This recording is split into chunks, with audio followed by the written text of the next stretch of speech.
Hello friend, Byomkesh food cooking চ্যানেলে আপনাকে স্বাগত জানাই।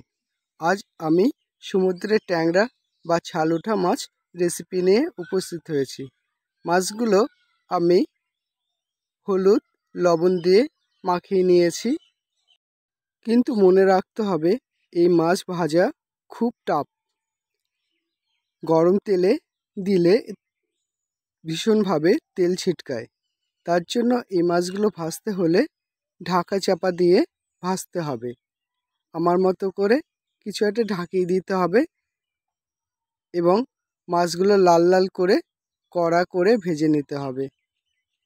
এপিট ওপিট করে ভালো করে নেড়ে নিতে হবে।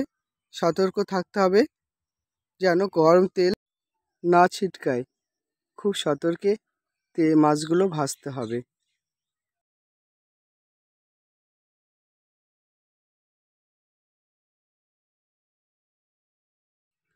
আমি এখানে 1 কেজি মাছ নিয়েছি।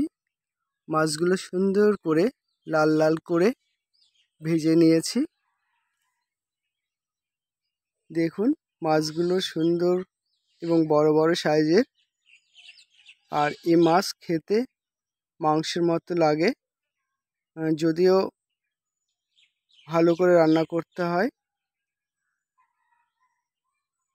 মাংসকে ফিল করে দেবে সঠিকভাবে রান্না করলে। আর এর জন্য আমার ভিডিওটা সম্পূর্ণ আপনাকে দেখতে হবে। আর এইভাবে বাড়িতে একবার ট্রাই করুন।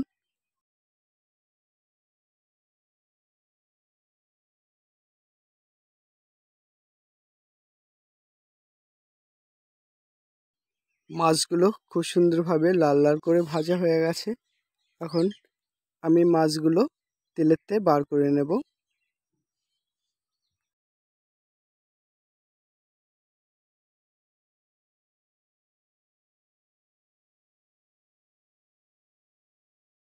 দেখুন মাছগুলো একটাও ভাঙেনি, সবগুলোই গোটা গোটা আছে।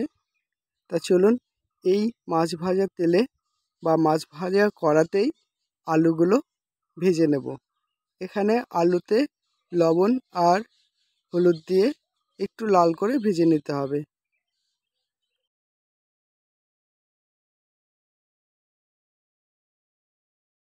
আলুগুলো ভাজা হয়ে গেছে। অবশিষ্ট তেলে এক্সট্রা তেল দিয়ে আমি মাছটা রান্না করার জন্য কিছুটা জিরে, কিছুটা গরম মশলা এইগুলো দিয়ে একটু ভেজে নেব। এই অবস্থায় আমি অ্যাড করে দেব লঙ্কা, পেঁয়াজ আর জিরে দিয়ে একটা পেস্ট করে রেখেছিলাম। এইটা একটু ভেজে নিতে হবে। এই অবস্থায় অ্যাড করতে হবে 3 চামচ আদা রসুন বাটা। এই মশলাগুলো দিয়ে প্রায় 2 থেকে 3 মিনিট কষিয়ে নিতে হবে। এর থেকে কাঁচা গন্ধটা আর যতক্ষণ এর থেকে তেল বেরোচ্ছে বা তেল না ছাড়ছে ততক্ষণ আমাকে ভাজতে হবে। এই অবস্থায় অ্যাড করে দিলাম আমি প্রায় 1.5 চামচ কাশ্মীরি লঙ্কার গুঁড়ো,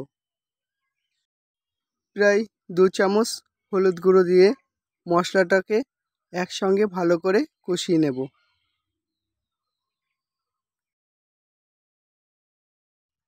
1 থেকে 2 মিনিট কষানোর পর টমেটো পেস্ট করে রেখেছিলাম, এই পেস্টটা দিয়েও প্রায় 2 থেকে 3 মিনিট মশলাটাকে ভালো করে কষিয়ে নিতে হবে। মশলা যদি তলায় লেগে যায় তাহলে একটু জল ব্যবহার করতে হবে, না হলে জল দিতে হবে না। এই অবস্থায় আমি স্বাদ অনুযায়ী লবণ অ্যাড করে দিলাম। লবণ দিলে একটু মশলার থেকে জল ছাড়বে, কারণ টমেটো দেওয়া আছে। এই অবস্থায় আমি অ্যাড করে দিলাম ভেজে রাখা আলুগুলোকে দিয়ে 2 থেকে 2.5 মিনিট ভালো করে কষিয়ে নিতে হবে। দেখুন আমার মশলাটা সুন্দরভাবে কষানো হয়ে গেছে। এই অবস্থায় আমি আমার প্রয়োজন মতো জল ব্যবহার করলাম। আপনি আপনার প্রয়োজন মতো জল ব্যবহার করবেন। কিন্তু এখানে বলে রাখি, এই মাছের রেসিপিটা করতে হলে একটু গাঢ় গাঢ় ঝোল থাকা প্রয়োজন আছে, তাতে খুব ভালো লাগবে। ঝোলটা ফুটে উঠেছিল। এই অবস্থায় আমি ভেজে রাখা মাছগুলো অ্যাড করে দিলাম। আরেকটা কথা, আমার ভিডিওটা যদি আপনার কাছে ভালো লাগে একটা লাইক দিন। আর আপনি যদি আমার চ্যানেলে প্রথম হয়ে থাকেন, আমাকে সাপোর্ট করার জন্য সাবস্ক্রাইব করে বেল আইকন বাটনটা একবার বাজিয়ে দেন।